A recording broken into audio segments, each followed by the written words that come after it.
Hey Scrappers, it's Vanessa here, and today I have a layout where I'm playing with the A Cherry on Top weekly sketch challenge. And so this was the one that is actually due today when this video is going to go up. I'm going to recreate that sketch, and I stay almost exactly to what the sketch has. The only thing different is I have just one photo, so you're going to see that come together here. I am also using my Rosie Studio products, and so I'm using an older collection. It is, I believe it is called Field Notes.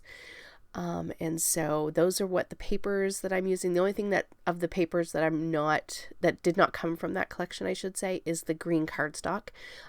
That's both matted for my photo as well as mats my entire layout. But each of these pattern papers that you see me playing with here, all of these are from that Field Notes collection. And so basically I'm starting here by just cutting down the pattern papers, the 3 pattern papers, into I'm doing a little bit larger, but I'm going to overlap them. So I'm kind of just getting a general idea of how big I need to cut each of these.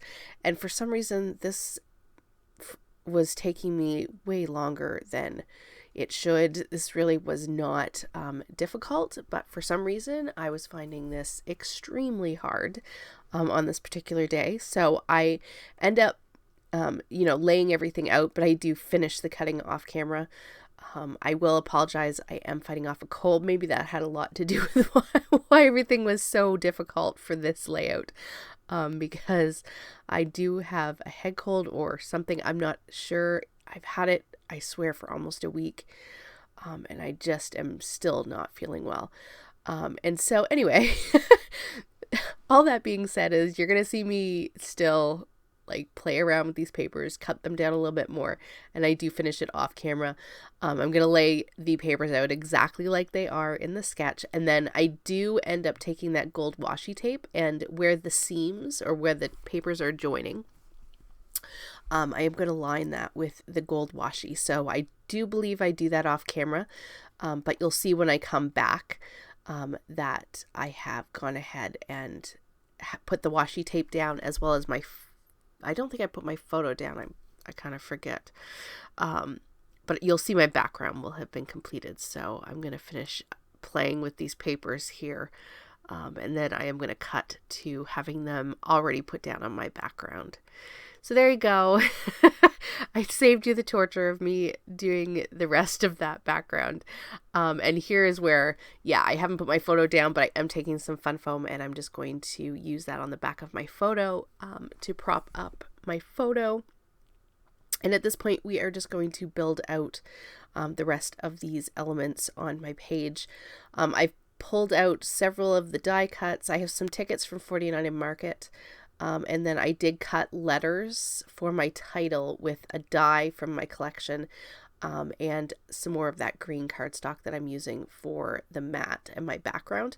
I went with I won't say I used all of the mushrooms that were in this particular collection, but I figured this is a picture of the Kona Cafe at Disney, and so it's food related. So I thought it would be kind of fun to pull out all the mushrooms.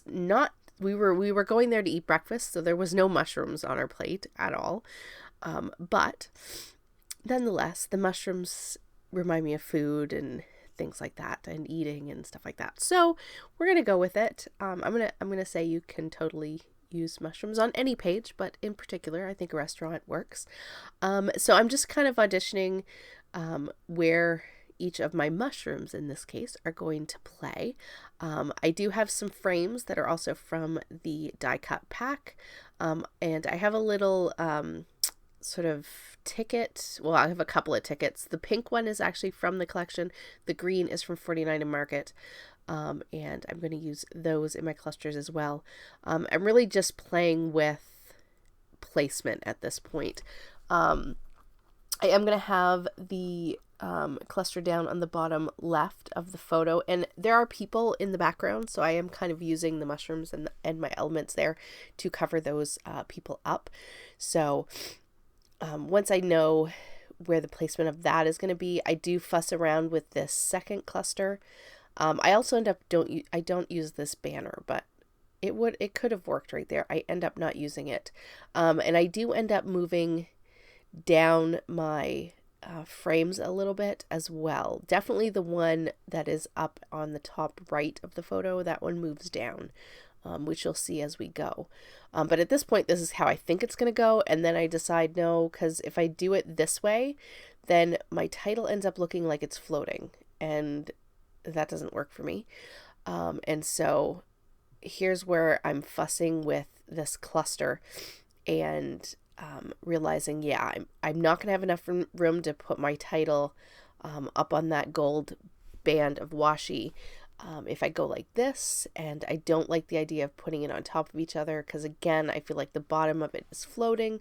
So at this point, I'm going to lay it all out, and then I do believe off camera, I go ahead and, because I think I was contemplating that this is how it was going to go. I do, when I go off camera, I do put the title, the first stop goes across the top, and then the rest of the title is breakfast. So first stop, breakfast.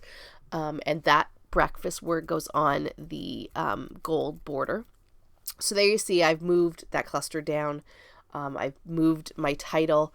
And then the cluster on the bottom left did move down just ever so slightly. So I do really like this. I think it pretty much follows the sketch exactly, minus the fact that I don't have two photos. I'm finishing up my layout with some sequins here.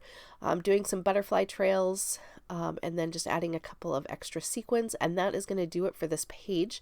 I didn't mention, but the white little curly Q kind of thing behind my photo was a really old border strip from, I don't even know the company, but it's super old. But yeah, so that is what I added behind my photo. And with that, guys, still photos are going to be coming up here in just a moment.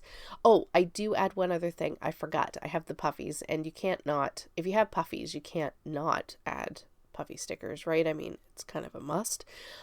They have these adorable snails, which again, nothing to do with Kona Cafe, but they were super cute. So one of those went in each of my clusters. And then the little tiny mushrooms, which are adorable, I just put them on the other end of my title. So I thought that was kind of perfect. And it just finished up the page. So here are the still photos. And with that, guys, I will catch you on the next one. Have a great day, everybody. Bye-bye.